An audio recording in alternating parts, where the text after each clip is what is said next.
grabbed by Barker. That's not really massive of a deal because of how well Nidalee's doing, and Nidalee is a real AP carry on this. You feel that Lulu's just a little bit more of a support player throughout the entirety, so as long as Vlad doesn't get ridiculously snowballed, and 177 CS, that's good, but it's not like something out of control at this point. It's really about Sky. He's getting tankier. He's going to be able to deal with Draven better than Nas able to deal with Vayne throughout the entirety, just because of how Vayne's kit works. But the one area they gave up a little earlier than I expected them to was the Vayne versus Draven. Whoosh was in such a good position against Nara, and they gave it away. Yeah, and it is going to be the Bloodthirster now completed for Crystal as well, so bit of a damage spike for this Draven, which is a terrifying idea in itself, but when it's Crystal's Draven, it's even worse. Whoosh able to push out this wave, actually evens out the farm as well, as you can see. Assassin taking a transfusion there, and Barker, now that eased, the Tides of Blood starting to get some points, able to just instantly clear these waves. Yeah, just be able to stack it up. He's got some AP for himself, finally got some cooldown reduction coming through with that Will of the Ancients. And this is what we said, if you freeze the wave, all of a sudden 4 members top, they're going to be able to hit back with the turret of their own. King, they're trying to do their best to trade in the bottom lane, but if you don't bring anyone, they're just going to continue to push. And look how much quicker Crystal pushes than Whoosh. Yeah, well, this is the thing, and he's been left alone, Whoosh, there on the bottom side of the map. They're probably thinking, yes, we want to get a whole lot of farm onto this Vayne. We want to be able to take down this turret and deny farm. But this is an inner turret that they might lose for this as well. Only Maokai, he's not going to be able to defend on his own. Yeah, and more importantly, might actually get doped because they're rotating even more members in there. Sky, he tries to look intimidating, but he's not even that scary. Yeah, there's the Vengeful Maelstrom to come through. Not going to be protecting him from much, as Ela able to get out of the way from the spear as well. MLXG not quite able to find enough of that one. There are still creeps here, and Crystal actually still in tower range, gets Arcane smashed back. Sky going to get ulted up by Lulu there as well, but Sky's going to die a little bit baited there as Explosive Cast squishes Assassin against the wall. It's a nice glitter lance for some extra damage, but Beast forced to flash out as the anchor came through, but Snake, they're able to disengage after picking up the 1 kill, and Barker was just free to stay in the mid lane. Yeah, right idea. Horrible execution coming out of King. A little bit early coming through from Sky. You felt that they were going to stick around for another... Wow, Flandre. Flandre looking for something. He just jumped into a wall. Yeah, look, there's no need to draw attention. Makes it over this time. Flash!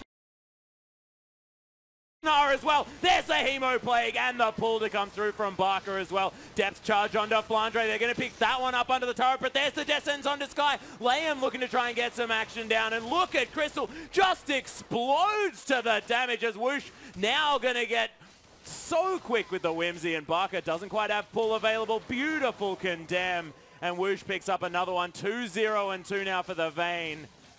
And King, that was what they wanted, a beautiful re-engage. That was a 1 for 4. Yeah, a much better execution under the turret this time around. You see how much CC they have, and that's exactly what Sky was going for in the top lane, but wasn't able to pull it off. Went a little bit early. This time, with the Vayne available, you saw the chase that came through. As soon as the Whimsy went on, just so much speed that would come through. Blade of the Ruined King finished off up in CS now because of some better, I guess, ability to stay in the bottom wave while her team held on, and she's going to pick up a huge creep wave now on the bottom lane.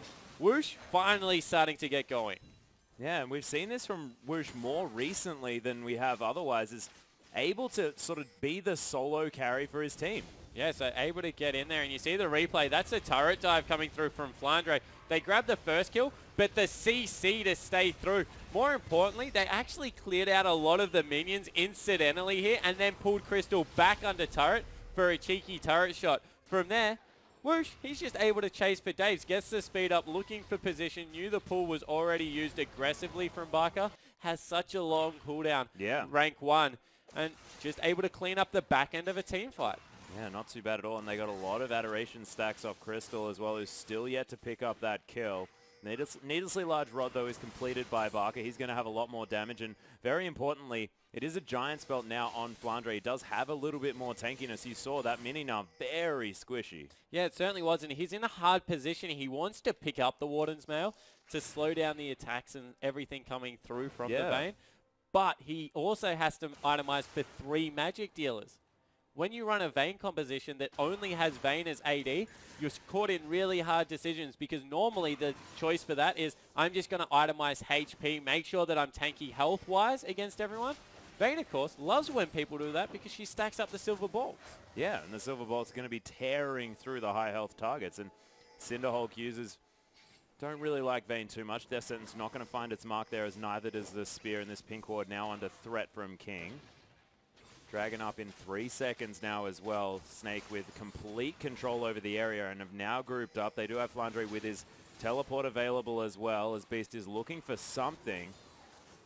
Probably not the Maokai, who almost has the Frozen Heart completed. He's pretty tanky now at this stage, 2, 1, and 3. Sky's had a great game so far, despite being a little bit behind on farm now, considering Flandre able to push this top wave.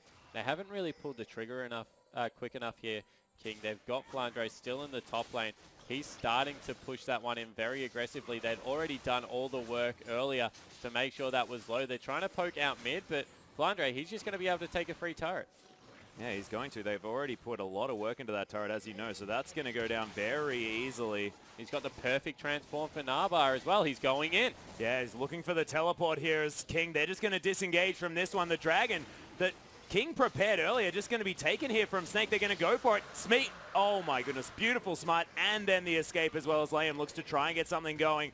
Nice boulder to slow down MLXG. They've got them cut off here. This is really good. Flandre, he's going to transform back into Mini-Gnar by the time it comes through. Oh my goodness, there's the Gnar into the wall though. MLXG taking a lot of damage, but that's going to be the depth charge coming through as Whoosh going to get Hemoplague, but there's the Wild Growth at the same time. He's in a good position here in the back of the fight, but so's Crystal as the box comes through. It's a 1-for-1 so far, and no real triggers pulled. Yeah, they just waited not long enough. They were so close because that Gnar that came through was probably the last second that Flandre could have pulled the trigger, and it was in a pretty good spot, you have to think, to get it done. So in the end, they were in.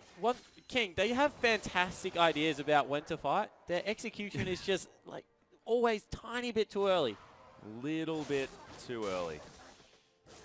We are going to have about 1,000 gold lead now for King, so nothing too much, but the two Dragons are going to continue to be a bit of a problem here as Snake develop this game, because if they can keep control over that Dragon area, then, you know, a gold lead like that is nothing at all, even before that situation, and these 6% stats are really going to start stacking up in advantage of Snake, as Crystal able to clear this one out. It does get hit by a spear though, but being able to go for a Bloodthirster first, probably pretty good against all this poke. Yeah, it certainly is able to build up that shield. You see straight away he moves into the jungle, wants to get that one done again. Flandre, he used his teleport, so he's not going to be able to support, but you see he clears out waves pretty quickly, so might just be able to run up. King haven't given up on this siege though. They want to take down the mid turret. Yeah, they're going to try to, as Barker is able to get in range of the Tides of Blood, and that's very, very important. It's sort of like they've got a lot of wave clear if they can approach a minion wave. Yeah, it certainly isn't. That's exactly what they're looking to do. Walk up there with the Vladimir. He's got his pull to keep himself safe. There is a lot of CC that will come through from this King lineup, but you see they're not able to push that one in quickly enough to take it down. Barker too good at wave clearing at this point, so they're just going to send Whoosh bot to clear out a minion wave.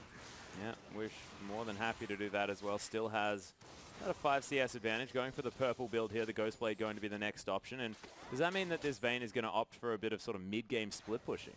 Potentially, I don't think so, still. I think that he's just going for a quicker power spike because Lulu will augment his late game damage so well. Also gives him a pretty good transition to an Infinity Edge. Gives him very... the bit of crit. Yeah, gives him some crit in there, able to get that one done. So we'll see how that works out. But Snake now reversing this turret pushing, might be able to pick up a turret on their own. Not much wave clear in the mid lane. Yeah, you see Flandre with the teleport as well. A lot of respect given to that Mega Gnar. And just headbutts the turret to death, no problem. Yeah, so transform coming through there at the right time for Flandre. Able to zone people away with the potential of that Gnar ultimate. Always scary to be anywhere near a turret when that one goes down. As MLXG, he's going to look to give that blue buff over to Assassin, you would think, just because Wild Growth, very important cooldown in this composition. He's picked himself up an early Void Staff, trying to get some magic damage through there, as he recognizes the Hex Drinker has been picked up by Flandre, and he's probably going to be frontlining a lot of these fights. Yep. And of course, it is going to be the Archer build of old here for Crystal. He's completed the last Whisper, able to chunk through that Frozen Heart that Sky managed to pick up, and it's just Crystal's general build here as well. We'll see where he goes from this stage. Of course, when he does manage to snowball a lane, you often see the Brutalizer a little bit early, but see what he goes for now. Takes a spear, and that's a little bit more damage coming through, but able to life steal that up. I like what you said about the Archer build because it makes so much sense against the Frozen Heart. Not only is it a lot of armor, but it's a lot of attack speed reduction, and Crystal, with those resets coming through from his W, doesn't really care with this build, able to just get a lot of work done with a couple of auto attacks. Yep. Also makes his ultimate do a lot of damage on the backline, so if they're able to dive in there, get the Hemo Plague across everyone, that might just be enough. The Vladimir combo, as well as the Whirling Death coming through with a Hemo Plague, that's a lot of damage. Yeah, the amplification working out, and we'll see whether that actually manages to work, because that involves Barker being well into that front line that you've already stated. What's a CC? Well, there is, but he's got the double offensive summoner, so if he Ghost Flashes with a pull, he might be able to get onto the back line and get some work done. It really is about the Hemo Plague. Then let Nard do his thing. Send the Whirling Death across. They have one of those wombos that until you really look at the compositions and see what they do to a backline, you don't really see. It's kind of like when we used to see Ezreal now. Yeah, Death Charge actually going to be thrown out here. It's going to be the Death Sentence in response as Beast was forced to flash away. Ella sends a message. Leia misses his. Ella hits his. Well, it wasn't a miss. It was dodged with a flash. Yeah, it's a miss. All right, got it. He had his flash available as well. He could have returned the favor. Just doesn't worry about it. Rabadon's Death Cap, though, completed for Barker, so big power spike here for the Vladimir. Of course, you have kind of 3 steps of hooks. You have Blitzcrank.